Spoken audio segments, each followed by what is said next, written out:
Dans les séquences vidéo précédentes, vous avez appris à déclarer des classes et à déclarer des objets, c'est-à-dire des instances de ces classes.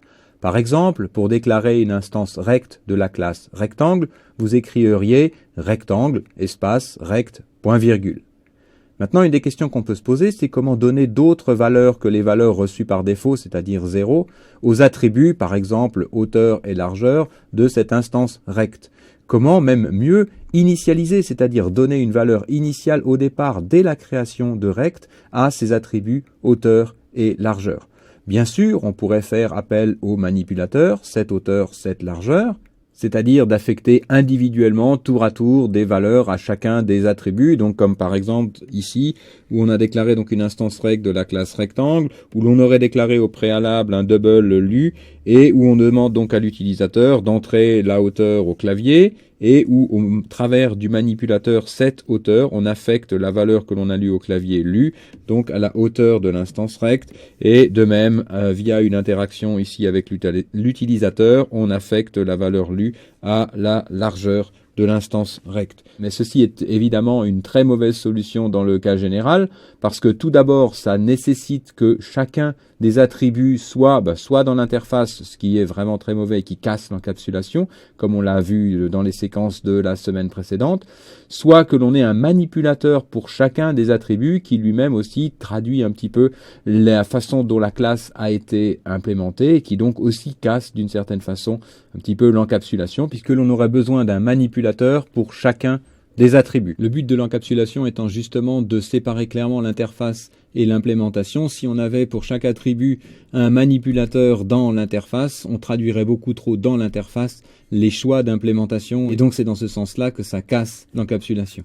Et par ailleurs, en plus, on confie au programmeur utilisateur de la classe la responsabilité d'initialiser tous les attributs, avec donc les risques d'oubli que cela implique. C'est au programmeur concepteur de la classe qu'incombe cette responsabilité d'initialiser les attributs et d'offrir une interface qui permet d'initialiser quelques attributs bien choisis par le programmeur utilisateur de la classe. Une solution consisterait donc, comme à chaque fois que l'on a identifié une tâche spécifique, à créer une méthode dédiée à cette tâche. Donc ici, on veut faire une initialisation. La solution serait donc de créer une méthode dédiée à l'initialisation, comme par exemple donc une méthode init. Ici, bien sûr qu'on offrirait dans l'interface pour que tous les programmeurs utilisateurs de la classe puissent l'utiliser. Donc une méthode init qui aurait pour but donc d'initialiser les deux attributs hauteur et largeur, et pour ceci recevrait donc deux valeurs, h et l, respectivement pour initialiser la hauteur et initialiser la largeur. Typiquement, on utiliserait donc cette méthode d'initialisation que nous avons créée de la façon suivante, en déclarant une instance rect de la classe rectangle, et ensuite en appelant donc cette méthode init pour initialiser, donc par exemple à la hauteur A3 et la largeur A4. C'est certainement une bonne solution. C'est tellement une bonne solution que le langage Java vous offre le moyen de le faire proprement, c'est-à-dire de faire vraiment une initialisation. De telles méthodes, chargées d'initialiser les instances, c'est ce que l'on appelle les constructeurs. Un constructeur est une méthode qui est systématiquement appelée lors de la déclaration d'un objet, c'est-à-dire appelée au début de vie de chaque instance. Il a donc pour rôle de faire tout ce que l'on doit faire au début de vie de chaque instance et en particulier d'initialiser les attributs. Pour déclarer un constructeur, il suffit simplement donc d'ajouter une méthode qui a le même nom que le nom de la classe, suivi donc d'éventuels paramètres nécessaires aux initialisations et suivi comme d'habitude de la définition de la méthode en question.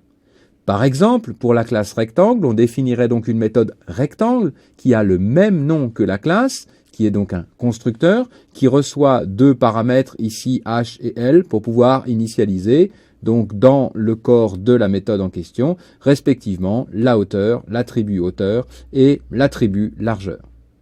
Les constructeurs sont donc des méthodes presque comme les autres. Les trois différences à noter sont que d'abord un constructeur n'a pas de type de retour. Nous n'avons rien mis ici, même pas void, donc ça veut dire que le constructeur n'a même pas de type de retour.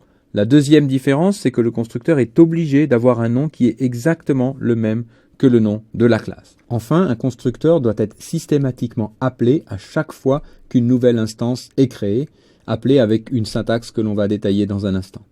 Voilà pour les différences, mais les constructeurs peuvent, comme les autres méthodes, être aussi surchargés, c'est-à-dire qu'on va pouvoir avoir plusieurs listes de paramètres différentes pour différents constructeurs, ce qui fait que l'on a donc plusieurs constructeurs.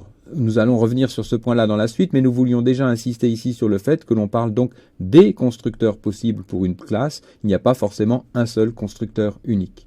Revenons maintenant à notre exemple de départ pour voir comment tout ceci s'écrit concrètement. Nous allons ici déclarer un seul constructeur dans notre classe rectangle. Donc pour cela, on déclare la classe rectangle comme d'habitude, avec donc ses attributs ici dans la partie privée, hauteur et largeur. Et puis donc comme d'habitude, les différents accesseurs que l'on aurait décidé, modificateurs et méthodes que l'on a décidé de mettre dans l'interface. Mais ce que l'on a rajouté donc en plus maintenant, c'est un constructeur. Ce constructeur a donc, c'est une méthode qui a le même nom que le nom de la classe. Bien entendu, ce constructeur doit être dans l'interface puisque son but est d'être justement appelé par les personnes qui utilisent la classe. Il faut qu'il soit donc accessible à l'extérieur de la classe. Et ici, donc, en l'occurrence, il reçoit deux paramètres, respectivement H et L, pour pouvoir initialiser, donc, respectivement, l'attribut hauteur et l'attribut largeur. Voyons maintenant quand est appelé un constructeur, c'est-à-dire comment déclarer une instance que l'on initialise en même temps que l'on la déclare. Pour cela, il faut donc faire une déclaration usuelle d'une instance ici d'une certaine classe, et puis ensuite faire suivre cette déclaration par égal new, le nom de la classe ici qui va être donc un appel au constructeur auquel on passe entre parenthèses les différents paramètres nécessaires pour le constructeur. Donc par exemple dans notre classe rectangle, ici on va déclarer une instance R1 de la classe rectangle égale new, appel du constructeur rectangle ici qui prend deux paramètres. Donc concrètement dans l'exemple détaillé qui nous occupe depuis le début, on aurait donc la classe rectangle avec ici en public un constructeur ici qui prend deux paramètres responsables de l'initialisation des attributs largeur et hauteur de la classe. Et par exemple, ici dans une classe exemple où on aurait le main, on déclarerait donc une instance rect1 de la classe rectangle que l'on initialise directement ici avec un appel au constructeur qui passe la valeur 3 au paramètre h pour le mettre dans la hauteur et la valeur 4 au paramètre L pour le mettre dans la largeur de rect1.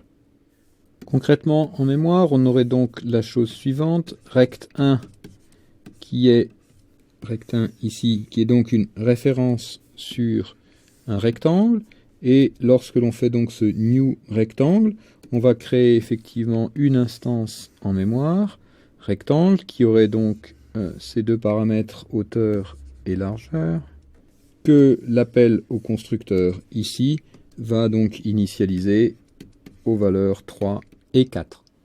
Voilà, ceci conclut notre séquence introductive sur les constructeurs. Nous avons encore beaucoup de choses à vous raconter, comme par exemple parler du constructeur par défaut, il est unique celui-ci, parler de la construction de copies, et puis regarder ce qui se passe en fin de vie d'objets et comment comparer des objets différents entre eux. Tout ceci est l'objet des séquences vidéo suivantes.